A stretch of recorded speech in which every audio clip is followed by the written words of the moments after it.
Hello and welcome to this special edition of Australian Thoroughbreds, coming to you from one of the greatest racing stages on the planet, Sha Tin racetrack in Hong Kong.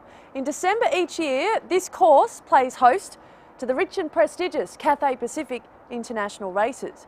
And throughout the year, it is home to some of the best horses, trainers and jockeys in the world.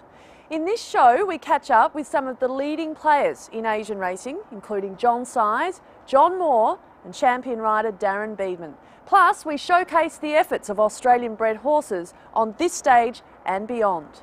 But first, we focus on the build-up to the all-important Australian Yearling Sales season, which will supply the horses to one day grace this turf. The Australian Yearling Sales season is almost upon us once again. The Magic Millions Premier Sale on the Gold Coast is first cab off the rank, and under the leadership of a new managing director, highly respected bloodstock expert Vin Cox, the sale is expected to perform well, in line with recent auctions around the rest of the world. The Northern Hemisphere market's been very strong, which is surprising given the financial situation that the rest of the world is in. There's nothing in our economy that suggests that we're going to have a booming sale.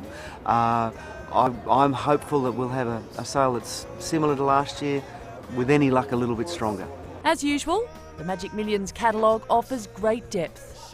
Independently, I've heard from different people that they're very impressed with the catalogue.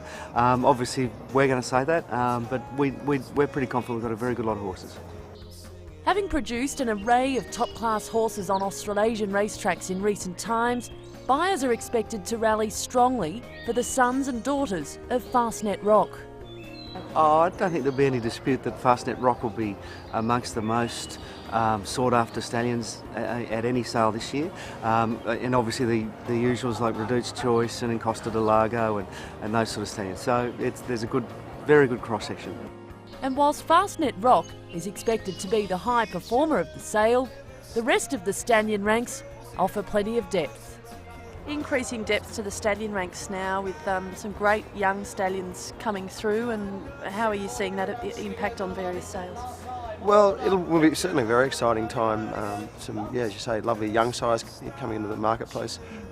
From Widden's point of view, Sebring and Northern Media first crops will be a great thing for us. And then, the return of the Street Cries and Malag de Oro into the market, and some big international horses. So there's a lot of positives, and as you say, enormous depth to the catalogues this year. The international buying bench will be strong, and there's some expectation that after an absence from last year's sale, that leading South African trainer Charles Laird will return to the ring. He's having a lot of success with Australian-bred horses, and particularly horses he bought from Magic Millions. He didn't commit that he was absolutely coming. We're hopeful that he will come. And, obviously the success he's had, where you catch your fish, you tend to go back to. So with any luck, he'll be back there. The Hong Kong Jockey Club will also be a major force at the top end of the market. It's a busy few months for Magic Millions. They kick off the Australian Yearling Sales season with the Gold Coast sale on January 11. They will also play host to the Perth Yearling Sale on February 14, and then it's down to Tasmania for the Yearling Sale there on February 21. Following it, it's across to Adelaide for the Yearling Sale on the 13th of March.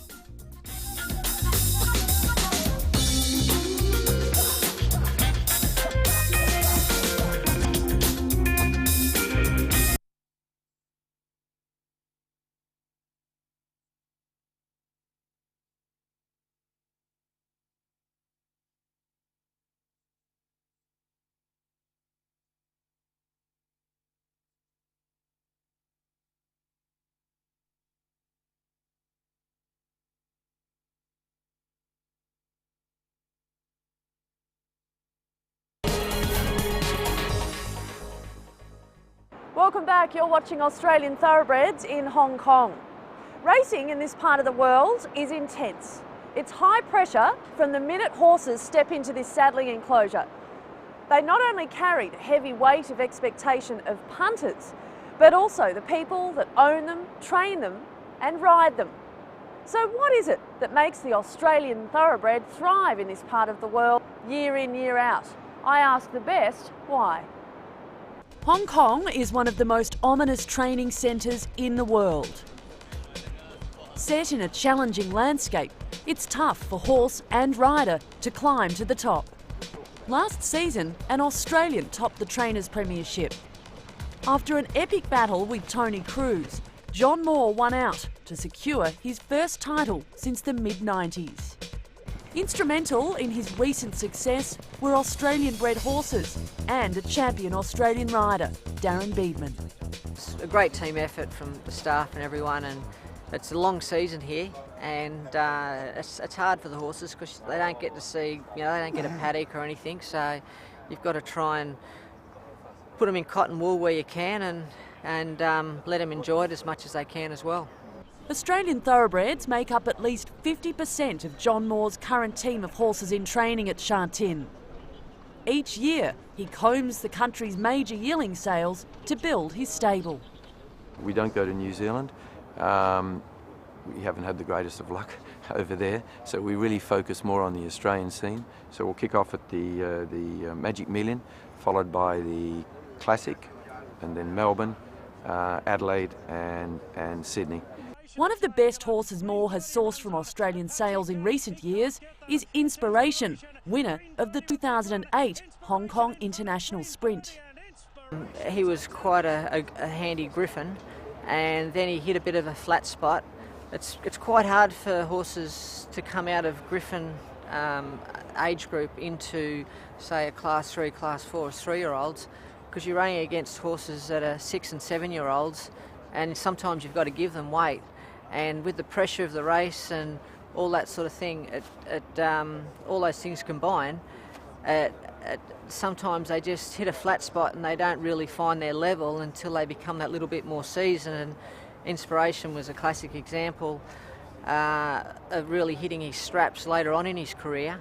And if you can look after them and just not tax them too much in that flat spot period, they can come to hand pretty well. So he won the Group 1, the sprint up here, and he's a magnificent horse. He's big, strong type, and he's just coped with it really, really well. One of the latest stable stars is a relation to Inspiration, Admiration. Whilst unable to emulate the feats of his older brother in the most recent edition of the Hong Kong International Sprint, he may well be a force as he becomes more seasoned. The journey to success for both of these horses, along with many of the rest of Moore's horses, begins in Australia.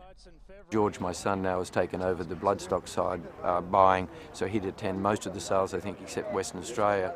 And we'd be buying yearlings there. They're all broken, pre-trained and whatever at Muskoka Farm, who my friends have now bought. So from that point of view, all prepared there. Some come up unraced to Hong Kong, and quite a few go into John Hawkes for further education and preparation as racehorses in Australia. So from that point of view, I would say 50% from Australia and 50% from Europe. Another champion trainer, former Sydney-based John Size, also largely relies on his home country for horses. Yeah, we find that they adapt quickly and they handle the firm tracks. We race quite regularly actually, because with our rating system, to get a horse down in rating after it's done well, they have to continue to race to satisfy the handicapper and get down in position to win. So therefore they have to be sound. And I think that the Australians are pretty suitable for that type of condition. Our tracks are always fairly quick. We very rarely get on an easy track. The climate as well, they seem to adapt to well. Well, conditions in Asia can be quite harsh for racehorses. We have trouble here with pollution. We blame the pollution a fair bit for mucus problems or bleeding. And it's something that they have to live with. We have very high humidity in Hong Kong, so it's constantly, for 9 months of the year, it's pretty tough going. But yeah, the horses that are bred in the Southern Hemisphere seem to be able to handle that.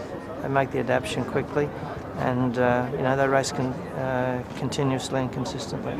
His latest find is entrapment.